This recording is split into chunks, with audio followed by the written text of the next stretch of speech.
Week 2 of training for the sub 3 hour marathon, 13 weeks until the St. George Marathon. We started the week off with a rest day on Monday, following Sunday's long run. Today's Tuesday and we have a 15K easy run. Let's get it. It's looking rainy. Let's hope we get back before it starts pouring. Oh no, it's raining. But what did I expect? Looks pretty rainy. Yeah, now it's pouring. We're just gonna make the best out of it. It really gets dark quickly without the sun and with the clouds, especially here in the woods. I think I'll just adjust my running route, stick closer to home, and just do like 3 laps here instead of 1 big lap and having a chance of being caught in like the terrible thunderstorm. I actually quite enjoy running in the rain, but yeah, once the thunderstorm comes around, it can get dangerous.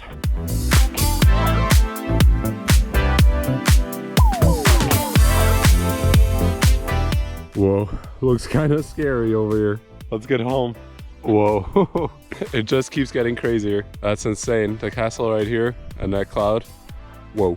I'm on the last kilometer, gonna finish with right around 15K. Let's take a quick look at this run and the week ahead. Made it back home before the really bad thunderstorm moved in and finished the run in 1 hour and 23 minutes with 9.3 miles at an average pace of 8:58. I felt pretty good. I guess running from the rain kind of pushed me through this run and my legs started to loosen up again after the previous Sunday's long run. Looking at my heart rate, it stayed fairly consistent with a 145 BPM average. And I mean, yeah, the little spikes you can see here on the graph are pretty much me setting up the camera for some shots. Other than that, there's only a couple spikes on the hills where I tried to lower my tempo a little bit, but after my heart rate would even out again. All in all, a good run. On to Wednesday.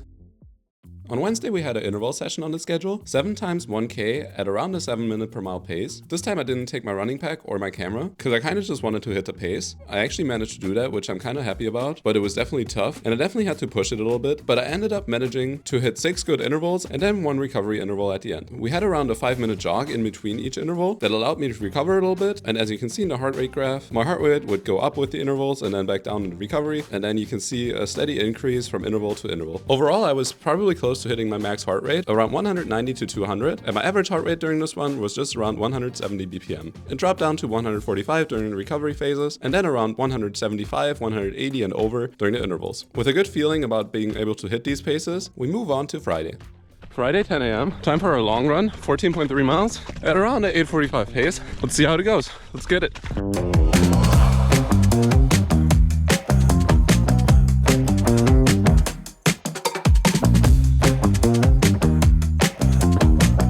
First mile, 9:36 pace.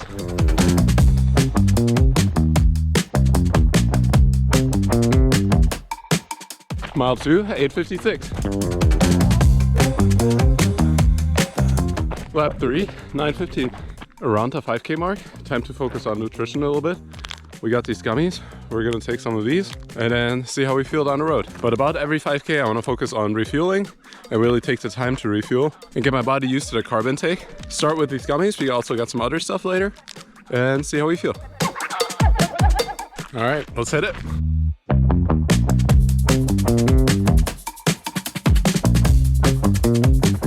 Lap 4, 8:46.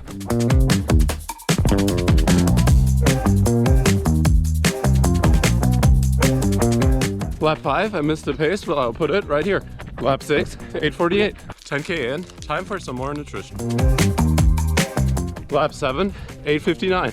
Lap 8, 8:42. Lap 9, 8:37. Around 15K in, let's try some more nutrition and see how we do. So far, my stomach's feeling perfect, so that's pretty good. Let's try this one after the gummies and see how we do. Lap 10, 8:55. Oh, this hill's rough, not gonna lie. Lap 11, 8:52. Lap 12, 8:25. Lap 13, 8:34. Lap 14, 8:25. Finished the run 14.32 miles, 2 hours, 7 minutes and 21 seconds, 8 minute, 54 second per mile average.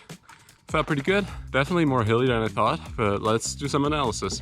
Here again you can see the stats for this run, and definitely an interesting one for me was the heart rate. 165 BPM average was definitely higher than I thought, especially at this pace, but I would probably attribute most of this to the terrain, like the gravel trails for one, and also the steep hills in some sections, as well as the heat. It got pretty sunny and pretty warm, which definitely contributed to elevating my heart rate even higher. However, it could also be a little bit of the fatigue from getting into training. However, this should improve and my body should adapt to recovering better as the series goes on. Overall, I was just very happy having a long run in the books. It always gives me confidence to knock out these long runs, and it's just very satisfying afterwards. As the runs will be getting longer and longer, we definitely have a lot of long runs ahead, but this just marks the first, or maybe the second one if you look at last Sunday's run. Also, another interesting fact was the heart rate increasing as the run would go on, which is pretty obvious. As the body fatigues more later on in the run, your heart rate will increase, but I was definitely feeling it during the run, which surprised me a little bit. Saturday morning, we got an easy 10K, a little bit of a recovery run after yesterday's long run, and I gotta say, my legs are definitely heavy. Let's get it. Mile 1, 9:01. Lap 2, 9:17. Mile 3, 9:40. Lap 4, 9:52. Lap 5, 9:34. Finished the run with 10K in 58 minutes and 45 seconds, so a 9:27 pace, with an average heart rate of 155, which was definitely a little higher than I thought it would be, and also higher than I'm used to. I would probably attribute the higher heart rate to the fatigue from yesterday's long run, but I was also definitely feeling it during the run. The heart rate would definitely be something to watch for the upcoming runs, just to see if the training load is correct, and also to see if my body's responding accurately to the training impulse. Let's see how tomorrow's run is going and see what the heart rate's going to be for that one. Sunday, 9 p.m. We're doing a 1 hour, 30-minute fartlek session. So about 1/3 at a faster pace, 2/3 at a slower pace. We've got our flight to California tomorrow, so trying to stay up a little longer. So I might be able to sleep a little bit on a plane. Usually it doesn't work out, but we'll try this time. Getting a little run session in. Let's get it. Lap 1, 9:30.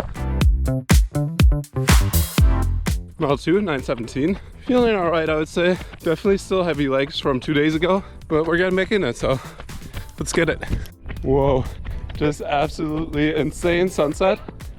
So pretty. Lap 3, 9:14 pace. Lap 4, 8:22 pace. At least for the second half of the 4th mile, I picked up the pace a little bit, probably right around 7:15 pace. So definitely feels good to get the legs moving. Lap 5, 8:46. Lap 6, 8:42. Slowly getting dark. We got about 20 minutes left, so let's hope we get home before it's completely dark. Mile 7, 8:58. Finished with 8 miles in just over 1 hour and 12 minutes. Let's take a look at this run and the whole week in general. Finished a run with an 8:58 pace. This run was one of those runs where you start running and you kind of want to turn around right after a mile, but then you just keep pushing through and your body starts to loosen up and you feel better and better as you get deeper and deeper into the run. I ended up feeling better after this run than before, which is great. It also tells me that my body is responding pretty well to the training load. Heart rate wise, we were at 149 average, which is still a little higher than I'm used to, but at least we're moving back into the zones that I'm used to. Of course, it's going to take a little bit, especially getting back into training after 2 weeks of rest after Ironman Klagenfurt, but mentally I'm not feeling exhausted at all, which is also a great sign, because that's sometimes the first sign that the training plan is too much and that you're pushing too hard right in the beginning. Overall, we finished this week with 44.2 miles, still grooving back into bigger volume, as the volume will keep increasing. With a big travel day coming up tomorrow, we're flying from Germany to California. We have a rest day tomorrow, but it's not going to be very restful, but we'll try to hydrate and eat as best as we can, also get some sleep. So let's see how we feel tomorrow and the day after, and try to be as ready as possible for the big week of training ahead.